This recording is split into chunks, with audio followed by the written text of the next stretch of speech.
to the Innovator Series. I'm Eron Howard. I'm excited to be here today with Abhay Kulkarni, CEO and co-founder of WideField Security. WideFieldSecurity.ai is the URL. Abhay has had a long career in cybersecurity.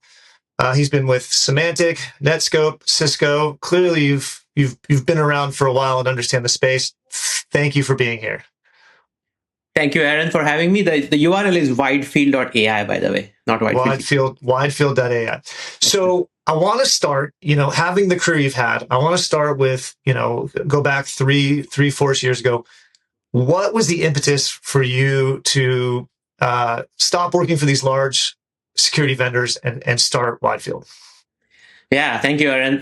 That is a great question. So, just like all of us, we all had our tryst with some kind of a cybersecurity incident, right? So when I was in my previous employer, we had a pretty nasty cybersecurity incident where there was there was a credential abuse that led to our system availability going down. And, just like any practitioner that goes through these incidents, so most stressful period of my time. And I was a cyber guy. I was kind of embarrassed, ashamed, like, how did this happen on my watch? And then realized that, well, wait a minute, this problem actually not that easy to solve, especially with identity, because identity is so siloed, that is so distributed. That there wasn't a single thing that would help me solve this problem. Now, I have always wanted to start my own company, and I had the tooling, I had the hopefully the technical chops and the background, as well as running a $1 billion business in Cisco helped me understand go-to-market, working with sales, marketing, channel partners, etc. So I think I had all the tools to become a founder. But I never found religion in a problem. And because of that experience with that incident, I kind of said, wait a minute, if this is happening to me, and I would say that I'm sort of medium maturity security practitioner, right? It could happen to anybody in the industry. And that's really what led me to sort of jump in with 2 feet to see, what is this problem? How can we solve it? And can we solve it not just to create yet another whack-a-mole, but can we solve it in a way whereby really, that helps enterprises get a handle on this situation with identities, and that's really was the impetus for us. Yeah, and I like the way you put that. You have to have religion. You have to have religion around that. This is the problem I want to solve. To really, the cybersecurity community is lucrative. You can have a job and work for one of a million companies that make solutions, and there's no shortage of these companies. So. It's nice to hear you had that passion to sort of take that moment. Maybe for our community that doesn't know what WideField does, maybe you can give the sort of 90-second commercial of the problem you guys solve and how you solve it. So WideField Security is an identity security company.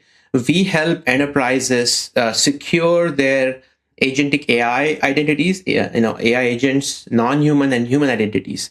And our approach to this is not just to secure them via fixing their posture or configuration, but actually to look at the entire identity lifecycle, right from the birthright of that identity, for whatever reason it might be, all the way till it is provisioned, authenticated, and then post-authentication, how it is used. So we sort of put that together. And our unique approach is that we have all of that in a single platform that lets you understand posture to activities. So we call it risk to threats, looking at identities end to end. We complement your IAM vendor. We complement your IGA vendor. And if you look at it from a category perspective, if you are looking for an NHI vendor, an ITDR vendor, or an ISPM vendor, well, we are one vendor that solves all these 3 problems together. Yeah, having looked at the platform with you, here's how I'm thinking about it. You tell me if I'm wrong. You and I both know that EDR platforms are limited, right? Like they're not catching anything that's living off the land, and they're not catching anything that's in the identity space. Right. I think you guys are the first true, what I'll call IDR platform, identity detect and response. Is that fair? That will be fair categorization. I think from a detection response perspective, Aaron, there is EDR, there is CDR, there is NDR, there is XDR, there is acronym soup over there. And I think that if you look at like what is happening with enterprises, 80% of breaches start from some kind of an identity incident. And if you were to believe that statistic, which is true, now you want a dedicated detection and response engine for the most important piece Right. of your cybersecurity, which is identity. And yes, we are that part, and we help detect and respond, but also we help you correct your posture, so you don't end up sort of chasing. You're not in that hamster wheel of, oh, I'm just detecting the incidents and responding to them, right? You're trying to kind of get off that Right. hamster wheel, and really help you secure your enterprise in doing so. Right. And that is the piece that is missing from those other DR platforms is, hey, let me understand your posture. Let me tell you where you should clean stuff up. And the fact that you guys are doing that is huge. Where is this going? Where do you see WideField? Are there going to be 10 WideField competitors? Because you guys are pretty early. There's not much out there competition wise. Are there going to be a whole category, or like how is this going to play out in the next couple of years? Well, my crystal ball tells me that this problem is going to explode, and it has already. From the time we started in 2023, this has become a lot more important. Agents are going to make it easier to launch attacks. So the offensive side of things are going to make it easier to launch attacks. We already saw Anthropic release a paper that said the sophistication, the scale of attacks is now unprecedented, and so you need good defensive detection, response, and then prevention measures, especially on the identity side. That's where I think most of the attacks are going to happen. So I do believe that what the analysts call a practice of ITDR will mature into a category. There are lots of different sort of takes on this. They call it IVIP, etc. Agentic identity is becoming a big thing as well, which is very early. But yes, this thing is will in a couple of years. My prediction is this will become a category, a budget. A large number of enterprises are going to subscribe to that budget. They will want to procure a vendor here, and build a whole practice around securing identities. Yeah, that feels right. You and I met. I think we met in 2023, and I love the problem that you're solving. But at the time, even though like the analysts were saying identity is the new front, I don't feel like our the IRs that we saw, it was like relating it. And now I think it's front and center. This is the problem to solve for everybody. Absolutely. I mean, if you look at like the average person who is responding to incidents in the SOC, they have a really good understanding of endpoint, really good understanding of network, even cloud, right? But ask your tier 1 or tier 2 analyst in SOC, oh, how many OAuth tokens does this identity have? And can you find a way to revoke them so that any agent that is running on, that is using that OAuth tokens is stopped in their tracks? And they're like, I don't even know where those OAuth tokens are. Right. Where should I start? Wouldn't know where to start to investigate that. Exactly. And I think that's so one of our customers proudly says that I always knew where to threat hunt in a network issue, an IP address, whatever a device, I can scan a file, look for a file hash, etc. Where do I start with identity? I have 35,000 entities in my organization. I can't like pick and choose like where I want to threat hunt. You guys are providing me a really good view of where to start from, and because of all the things that we bring together in the platform. That's a good segue to like the future version of the world we live in, where today in our company, everyone's sitting in front of a machine, logging in themselves using OAuth to sign into different services. Tomorrow, I have 4 machines on my desktop, and 3 of them are my OpenClaw agents that are just like working all day, Right. unmonitored till they tell me they finished the job. And now we have all these identities. That's at least on the good side. On the bad side, the bad actors are, creating. They can spam accounts like nothing we've ever seen before. Right. Where do you see this going when you guys are sort of protecting or defending against all of these agentic identities?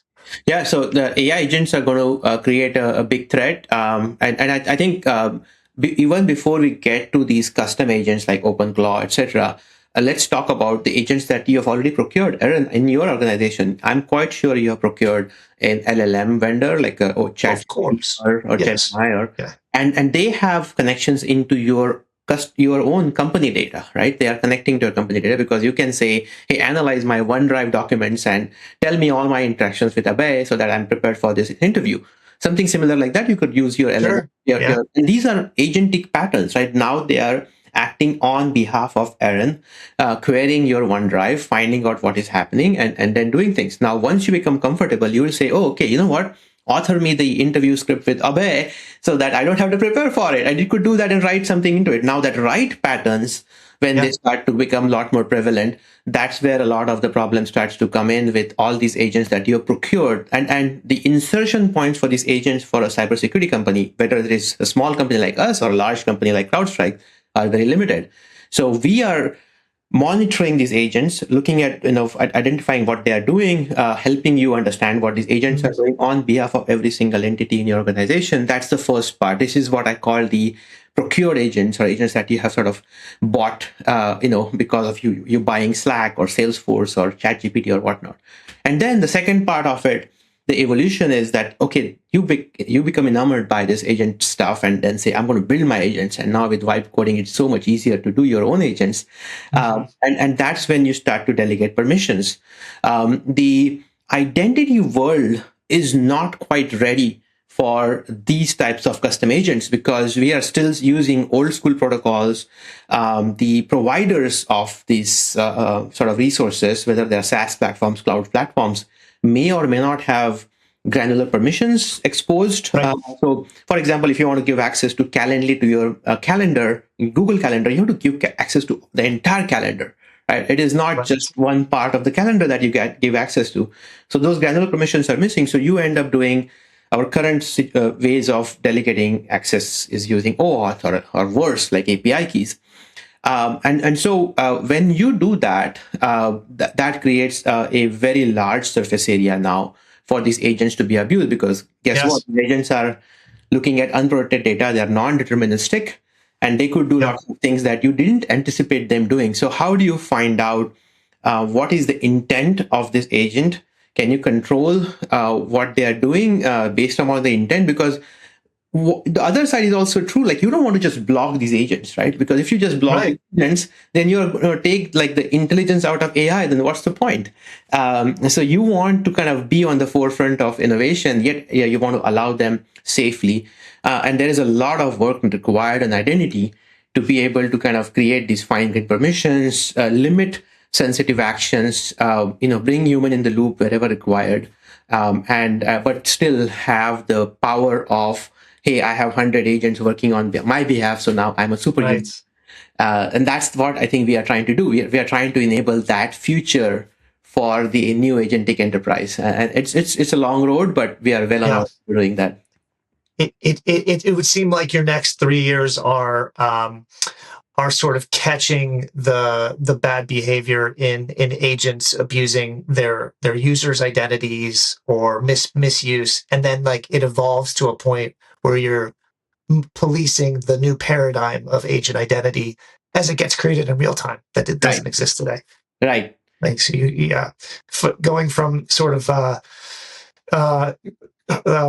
sort of hurting the disaster away from catastrophe to, okay, now we're just going to police the proper state in a way.